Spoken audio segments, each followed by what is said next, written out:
This is an update to the story posted a few days back about the sister who was a proud mistress and home wrecker.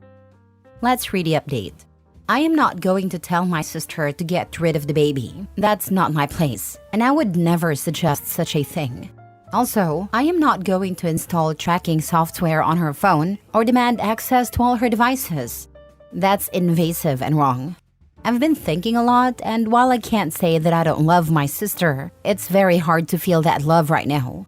I don't know who she is anymore.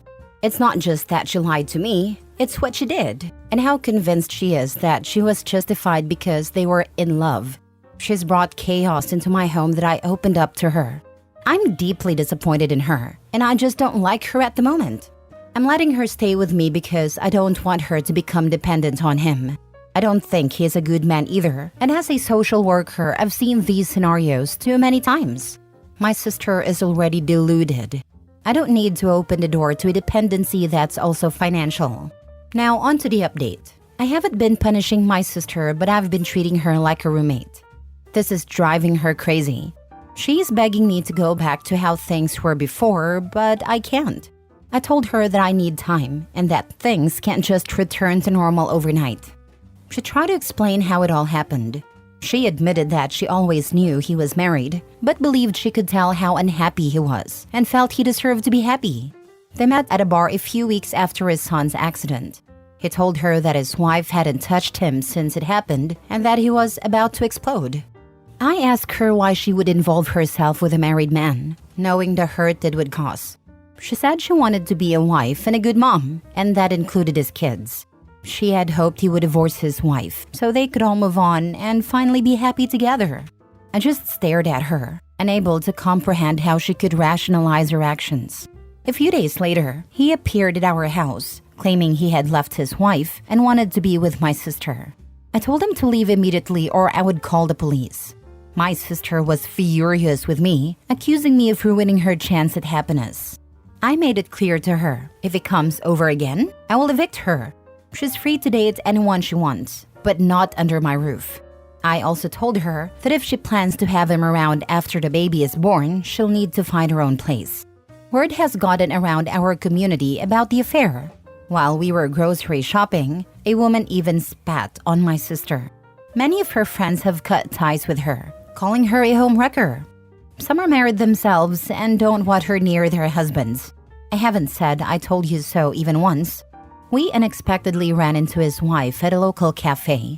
My sister wanted to apologize and suggested that maybe they could all have a good relationship for the sake of the kids. The wife laughed coldly and said, "You made your choices. Now live with them. Don't expect me to make this easier for you." My sister is devastated and has been lying in bed ever since. I'm taking care of her physical needs, making sure she eats, stays hydrated, and attends her prenatal appointments. But I can't bring myself to comfort her emotionally. I just don't have it in me right now. Now for the top comments. Why wouldn't he just call or text her and tell her to meet him? Makes absolutely no sense.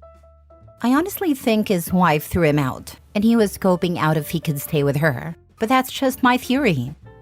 They met at a bar a few weeks after his son's accident. He told her that his wife hadn't touched him since it happened and that he was about to explode.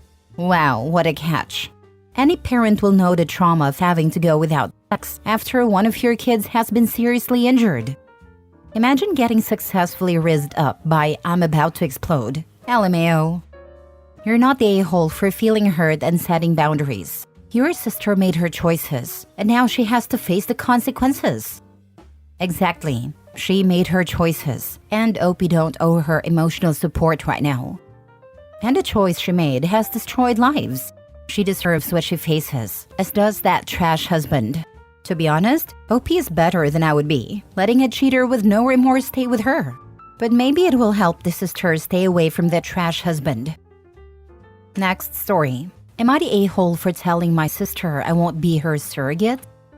I, 30 female, have an identical twin sister. We'll call her Stacy for the sake of the story. Our mother unfortunately passed in child labor and we were raised by our father. Stacy has been married to Jeff for 8 years. I have been in a relationship with Mike for 3 years now. One thing I've always known about my sister is that she wanted to be a mom. Even when we were children, she was always thinking about wedding ideas, nursery themes, baby names, etc. I was always more focused on books and having fun. I am now a flight attendant. I am also attempting to become a published author. My sister has not worked ever honestly. When we graduated high school, we went straight to college. She met his boyfriend in college and once she graduated, became a stay-at-home girlfriend until she became his wife. I have known for a while that my sister has been attempting to become pregnant, unsuccessfully.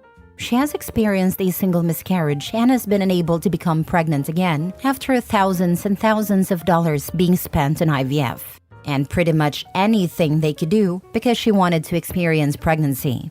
After 5 years of no success, they have started to discuss other options. My sister isn't interested in adoption and is very adamant in having a child that has both their DNA. Her words, not mine.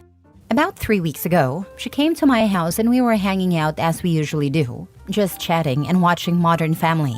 She told me she had a serious question and needed to ask me while she still had her nerves. It scared me, but she asked if I could be her surrogate.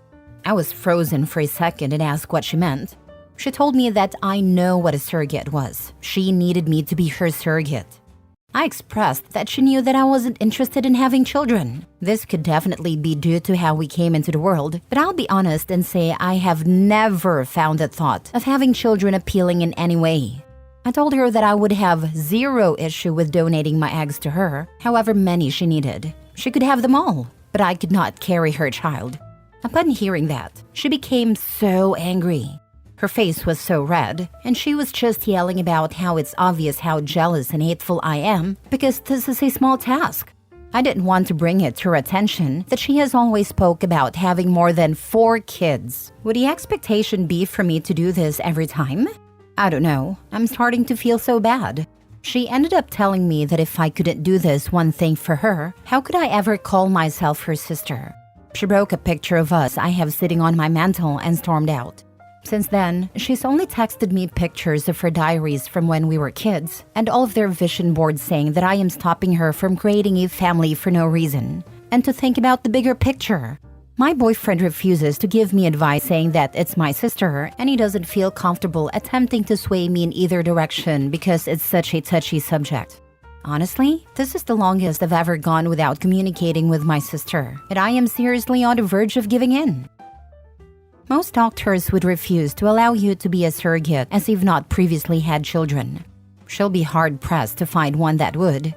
Not to mention, she's asking her sister to sacrifice her body and potentially her life to fulfill her dream. That's not fair at all. If she can afford IVF, she can afford a surrogate, not the a-hole. I'd also add that her losing her temper in this way screams she's not stable enough to enter this sort of relationship with, not the a-hole. I'm a dude, so can only compare it to donating a kidney. I might donate a kidney to one of my siblings, but if they demand it, disown me. Break pictures if I don't jump at the chance. That's no longer abuse, that's insanity. Sorry, her sister is insane. Or she's worried her husband will leave her, or make her go to work. She's a stay-at-home mother who can't have children. She's thinking, how dare sis refuse the obvious solution to my problems? I do think her husband is applying a lot of pressure.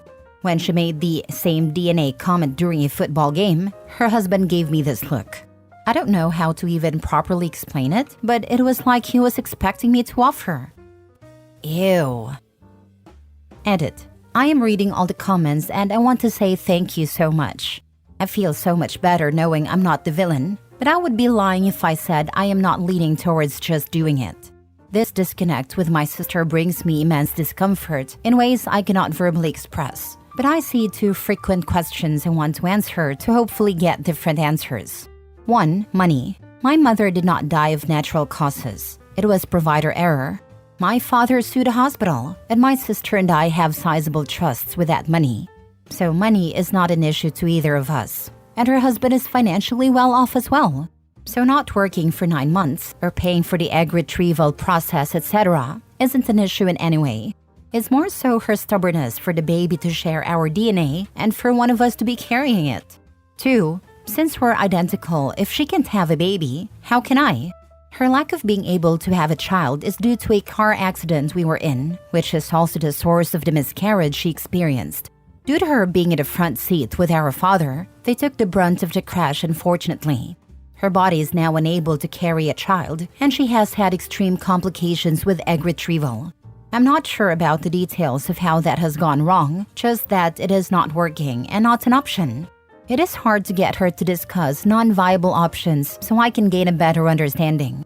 3. Doctors will not allow me to be a surrogate due to me not having a child. Thank you so much for this information. We have family dinner this upcoming Thursday because we always watch football with our dads and significant others. I'm sure this topic will come up if she decides to attend. I'm hoping I can bring this up to her. Next story. Am I the a-hole for agreeing to divorce my wife when she joked about it? Yesterday, me and my wife were just chilling and watching TV. My wife all of a sudden said that she wants a divorce and started laughing hysterically. She was quite drunk. She drinks, I do not. I was shocked when she suddenly asked me for divorce. I have been with her for the past 6 years. All this time was spent together, she never ever asked me something so absurd. I got angry and said, sure, divorce that way, send me papers but make it fair. She stopped laughing and got sad. I am used to her sarcastic questions about it. I would do something like this or that for her, or absurdity like I would jump off the hill for her, etc., but I never saw this coming my way.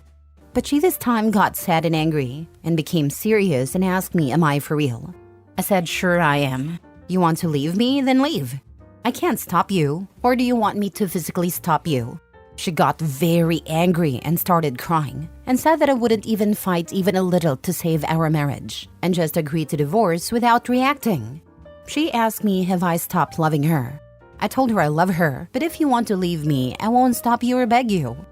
My wife got very angry and slapped my chest and said, bad husband. I tried to stop her and ask her to talk to me, but she didn't listen to me. She's been ignoring me since yesterday. Today I went to talk to her and she said that I need to become a better man and husband and fight for my wife, instead of just agreeing to divorce like a heartless pig. And until I work on myself, she will not talk to me and she's been ignoring me. She gave me food, sat next to me, but whenever I try to talk to her, she doesn't reply. I was thinking of apologizing, but I also thought I don't need to apologize because I didn't do anything wrong. Am I the a-hole? Now for the comments. You need to be a better wife and not make a joke out of ending our marriage. Yes, she's the one who needs to work on herself. If you say stuff like that when you drink, maybe you don't need to drink. Not the a-hole. Your wife's joke crossed a line, and it's unfair for her to expect you to beg and plead for her to stay after a cruel and drunk comment. Marriage takes mutual effort and respect, and it seems like your wife needs to work on those things, instead of expecting you to constantly prove your love for her. Stand your ground and have a serious conversation about boundaries and communication in your relationship. Plus, let's be real. Who jokes about divorce while drunk? That's not funny or acceptable. It's valid that OP felt hurt and taken aback by her request for a divorce, especially considering their long history together. Not the a-hole. Exactly.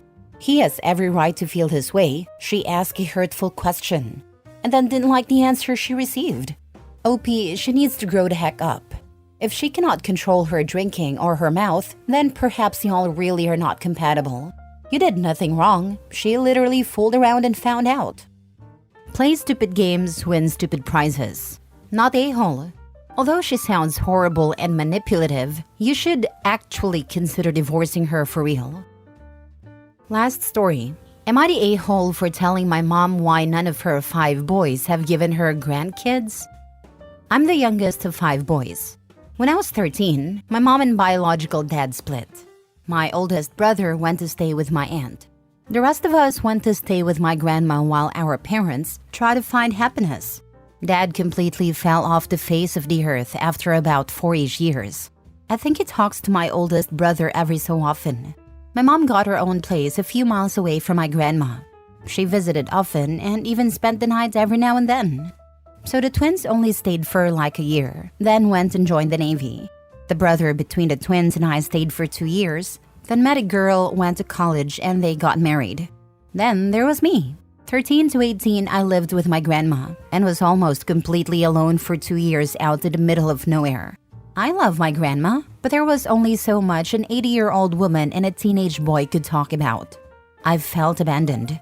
Fast forward, I finished high school and went to college. Did a whole shebang. We're all adults now doing our thing. Well, my mom is always like, why won't any of you give me grandchildren? First of all, I'm gay, but she even asks me if I'll find a nice man, settle down and adopt. But my other brothers are straight. None of them have or want kids. So the conversation got intense and she was being very dramatic. So I said it. I said what was on everyone's mind. Mom, I think none of us want kids because of how you and Dad left us with Grandma, because you both deserve to be happy. I'm glad you found your happiness, but I would never do such a thing to a child, especially if I had the means to take care of them. It scares me that I could possibly wake up one day and think differently. That I could wake up, tell my kids to pack their things. I'm taking you to Grandma's where you're going to live from now on, even though your father and I are perfectly capable of taking care of you. She cried. A lot. But I couldn't take the "where are my grandkids" conversation anymore. I could not listen to her bring that up one more time. I did feel terrible and we haven't talked in like 2 weeks. I'm not sure what to think. Not all. The truth hurts most when we know we're wrong. There has to be a part of your mom who knows what she did was wrong, and I wouldn't be shocked if she saw grandchildren as her chance at a do-over. I wasn't there for my kids, but I can make up for it by being there for my grandkids, hence her pestering. Instead, she's now being told that her choices have consequences, and she won't get her do-over because of what she did. She didn't want to parent, so now she won't get to grandparent. I'd cry too if I'd been such a poor parent, be it due to negligence, abuse, or, as in your mom's case, my absence and refusal to be a parent caused my kids to be scared to or put off of having children of their own because they're worried that they would repeat my mistakes. There is no delicate way to put that, because a truth like that will always hurt. Who wants to be confronted with the harm they've caused and the damage they've done? You were not wrong for telling her, not least because the only way to stop her pestering and questioning is to tell her why, and you put it as diplomatically as possible. The grandkids were gonna be her do-over. Listen, I had a similar issue. My parents raised me and my brother in brutal abject poverty, and also neglected both of us in brutal fashion. I always wondered why she ever bothered to have kids. She said we were both planned. In any case, I vowed I would never bring children into our extremely dysfunctional family setting. My brother and father died of an overdose on the same day. In 2019, before my mother passed away from COVID, I had to tell her the family name was dying with me because I had a vasectomy and would never procreate. She was extremely upset, but the truth hurts sometimes.